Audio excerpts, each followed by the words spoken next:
You know what's wrong with you? Whenever I push you away, you really stay away. Even if you know that's not what I want. A sentence I didn't realize I carried, like a cross for a decade. It followed me through work, through blood, through love.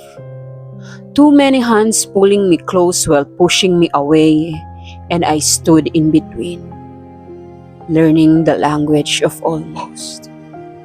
Ayaw mo naman magising. Please.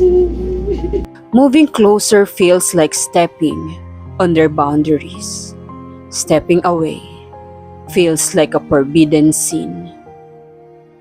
I first read those words in a note left by a former best friend before she went on social media and said I abandoned her, hiding the truth of how she abused me physically, mentally, emotionally. That same echo followed me into my career. A former employer I grew close to. We spoke of building empires, of walking side by side. But after repeated emotional wounds, I chose to leave. And still, he chased the dream for years while I carried the weight of. You never really believed in us, did you? That's why you left. When I left home, I watched the people I loved most struggle to understand why. I saw them swallow a truth too heavy to hold. From the outside, people admire how I carry myself, how I protect my boundaries, how I choose myself. But no one sees the breakdowns shaped by guilt. The quiet voice of saboteur whispering, "You're too weak to stay. Look at how you hurt them.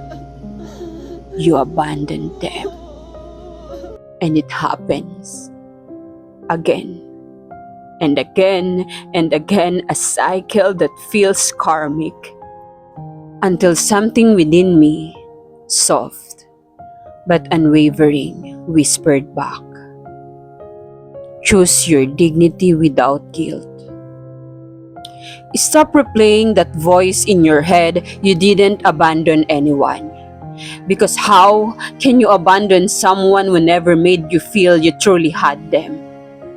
You cannot lose what was never yours to hold. Carry on. Do not question your capacity to love just because you were repeatedly met with silence, distance, and withdrawal. You didn't leave because you were weak. You didn't abandon anyone. You just exited spaces where love required self-erasure to survive, and guilt is just the echo of old conditioning where love was inconsistent and leaving always felt like betrayal. But staying in what fractures you is not loyalty. It is slow disappearance. So release it. Not because it didn't matter, but because you do. And as long as you carry that guilt, your self-love remains performative, so let go. And let God. Stop punishing yourself. Release. Forgive yourself now. Forgive them. But stop carrying other people's pain while editing your own. So go on. Build yourself a home where exile is no longer needed.